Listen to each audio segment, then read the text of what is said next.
Congolaises et Congolais, très chers compatriotes, en cette fin d'année 2024, je rends grâce à l'Éternel Dieu Tout-Puissant qui nous a protégés et soutenus malgré les épreuves.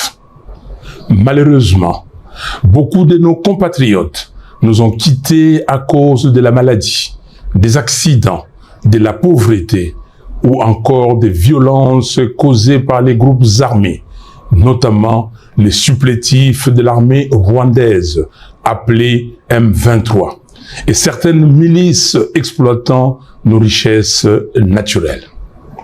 À ceux qui pleurent leurs proches, à ceux qui portent dans leur chair et leur esprit les stigmates de ces violences, et à tous ceux qui luttent pour survivre face à la mauvaise gouvernance et à la prédation de nos ressources naturelles, j'exprime ma profonde compassion.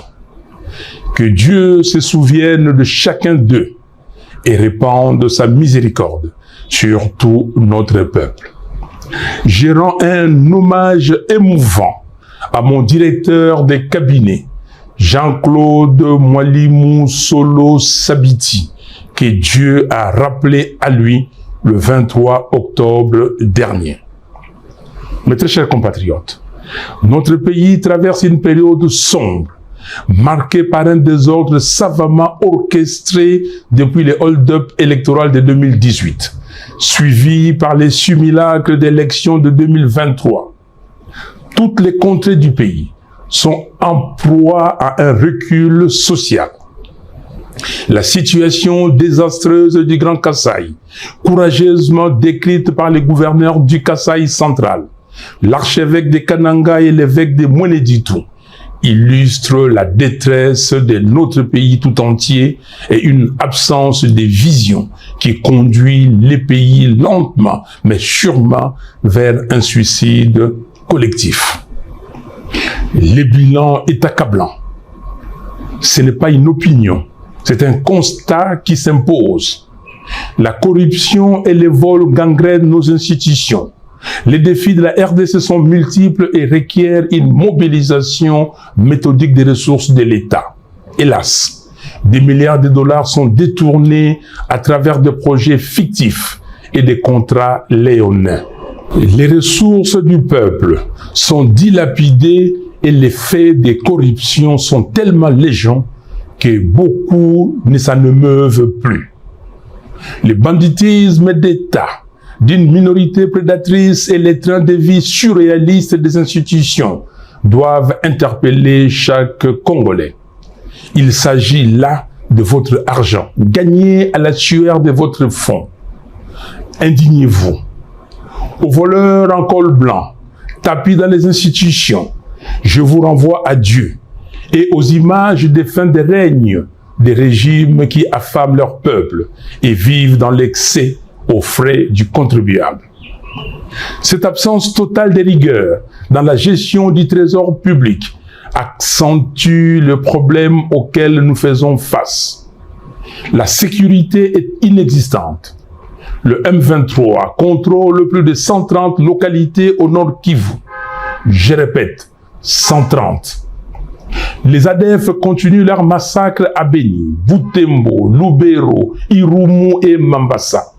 Les armées rwandaises, ougandaises et burundaises opèrent dans le nord Kivu et le sud de Kivu. Tout cela sous les regards impuissants de ce qui reste de l'État. Les groupes armés de tous bords sévissent à Ituri. Les Mobundo dérangent la quiétude des citoyens dans les grands Bandundu, à l'est de Kinshasa et dans une partie du Congo central. Le pays compte aujourd'hui plus de 8 millions de déplacés internes. Une telle situation devrait mobiliser l'attention de n'importe quel gouvernement avec un minimum de sérieux. Chez nous, le sujet est traité avec une légèreté déconcertante et le champagne coule à flot au sommet d'un État failli et faible. Notre armée est abandonnée. Après 6 ans au pouvoir, Le régime n'a pas réussi à doter le pays d'une force militaire capable de défendre notre souveraineté. Nos soldats, courageux, mais sous-équipés, affrontent des forces ennemies bien armées. L'argent dilapidé à Kinshasa à lui seul pourrait changer les rapports des forces sur le terrain.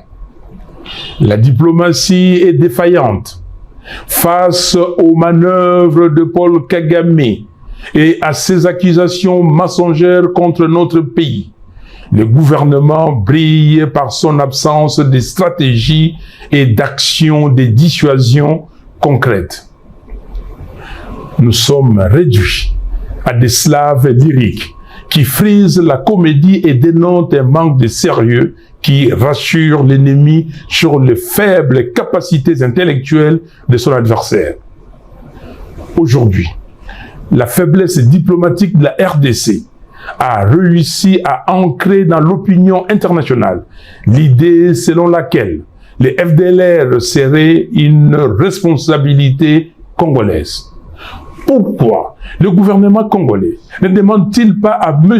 Kagame de discuter avec les FDLR et de neutraliser le M23? Là où ça blesse, c'est qu'en pareille circonstance, il paraît évident que tout leader censé chercherait un temps soit peu à tisser les liens entre citoyens et favoriser la cohésion nationale. Mais non. Le tribalisme primaire du régime divise notre nation. Nous observons un repli identitaire au sommet de l'État, avec une opposition constante entre les frères dits de sang et les autres compatriotes. Une seule tribu bénéficie de nominations privilégiées dans les postes étatiques. On constate également des flux migratoires savamment orchestrés vers Kinshasa et Lubumbashi dans le but de renforcer une influence tribale et de déstabiliser les manifestations de l'opposition et de la résistance. Nous refusons que nos frères et sœurs soient instrumentalisés à des fins machiavéliques et purement politiciennes. En parallèle de tous ces maux, la pauvreté explose. Plus de 80 millions de Congolais vivent dans une des pauvretés les plus abjectes de la planète.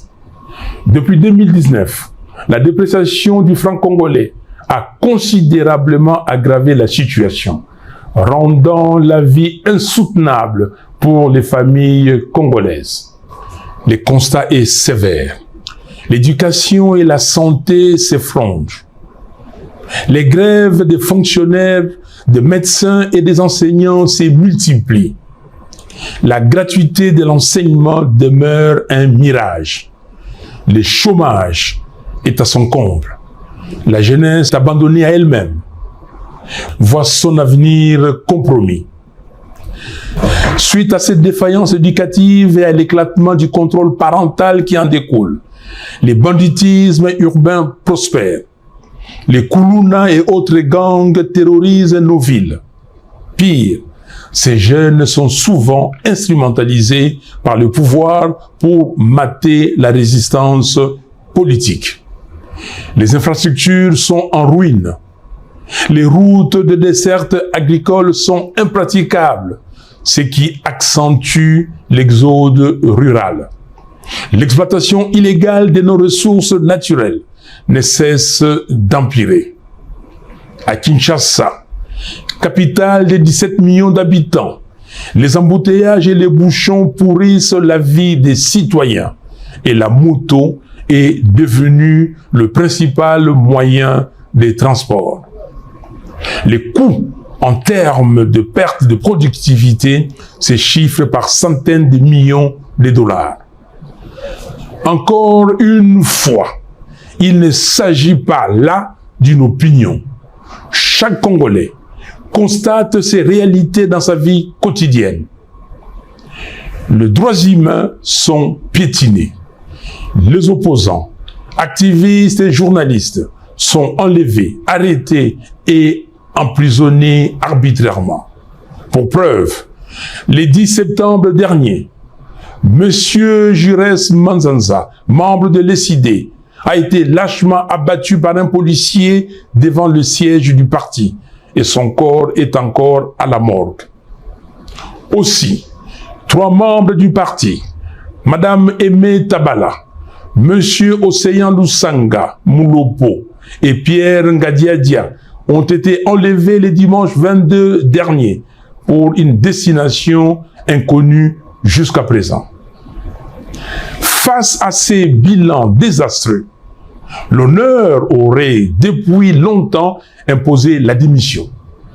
Il n'y a aucune honte à regarder ses concitoyens en face et admettre son incapacité face aux problèmes multidimensionnels auxquels fait face le pays. Comble du drame. Dans ces contextes désastreux, le régime choisit une fuite en avant, en ouvrant de manière inopportune le front d'un éventuel changement ou d'une révision de la Constitution. Cette initiative hasardeuse survient à un moment où le pays est en guerre et perd chaque jour des pans entiers de son territoire. Elle constitue une démonstration supplémentaire du suicide collectif dans lequel le régime veut entraîner le pays. Les mots ne peuvent pas décrire à quel point je suis révulsé de voir une telle absurdité encouragée par certaines élites, des flatteurs qui vivent aux dépens de l'État. Il s'agit là d'une énième distraction et les Congolais le savent. Nos priorités sont ailleurs. Chers compatriotes, nous ne laisserons pas cette tentative de manipulation aboutir. En ce temps de crise, il n'y a ni nécessité, ni opportunité pour un tel projet. Ce que le peuple congolais attend, ce ne sont pas des modifications constitutionnelles opportunistes et intempestives, mais des actions concrètes et courageuses pour relever les défis cruciaux auxquels notre pays est confronté. Ce n'est pas la Constitution qui empêche le régime d'honorer toutes les promesses fallacieuses qu'il a faites au peuple. La Constitution n'empêche pas de doter nos forces armées de moyens efficaces. La Constitution n'empêche personne de libérer les 130 territoires. La Constitution ne donne pas non plus les droits de dilapider les deniers publics. Un régime incompétent peut changer la Constitution 100 fois. Les mêmes mots produiront les mêmes effets. Il y a problème d'hommes, pas de texte. Nos efforts doivent être concentrés sur 4 priorités. Restaurer l'intégrité territoriale. Mettre un terme à la guerre menée par le M23 et les forces étrangères afin de libérer nos terres et de restaurer la souveraineté nationale. Mettre fin à la prédation des ressources publiques. Réduire les trains de vie excessifs des institutions et mobiliser les fonds nécessaires pour renforcer notre armée, financer des infrastructures essentielles et améliorer les conditions de vie des Congolais. Construire un véritable état de droit, garantir le respect des droits humains, la justice et l'équité pour tous. Préparer des réformes institutionnelles ambitieuses, réviser la loi électorale, restructurer la commission électorale et la Cour constitutionnelle, afin de créer les bases d'élections véritablement transparentes, crédibles et apaisées. Voilà pourquoi, chers compatriotes, je réitère mon appel à nos pères spirituels pour réunir, dans le cadre du processus de Kinshasa, toutes les parties prenantes autour du thème « Vérité, réconciliation, cohésion nationale » afin d'œuvrer pour un Congo libre, fort, digne et prospère. Nous appelons la SADC, l'Union africaine et les Nations unies à soutenir le processus de Kinshasa pour faire avancer celui de Luanda. J'exige la libération de Jamal Kabound, Seth Kikuni, Mike Mukebai, Jackie Ndala, du député provincial Alain Siwako, du député honoraire Jean-Paul Ngangondi, des militants pro-démocratie, Delgate Idengo, Mwamicho Ndungo King, Fiston Isambiro, Jimmy Nziali, Zarko Sefo, des 3 membres de l'ESID et de tous les autres prisonniers d'opinion. Le régime doit cesser les intimidations et les arrestations arbitraires. Peuple congolais, comme en janvier 2015, mobilisons-nous pour dire non au changement de la Constitution, non à la présidence à vie en RDC. Je demande instamment à M. Félix Tshisekedi de cesser le mensonge, la manipulation et la démagogie. Congolaises et Congolais, très chers compatriotes, en ce 30 décembre 2024, je tiens à vous adresser mes vœux le plus sincères de paix, de bonheur et de prospérité pour l'année 2025. Que Dieu bénisse chacun de vous, qu'il illumine le Congo de sa lumière pour que nous retrouvions enfin la paix, la sécurité et la dignité. Soyons unis et déterminés pour relever notre pays. Que Dieu bénisse la République démocratique du Congo et son vaillant peuple. Je vous remercie.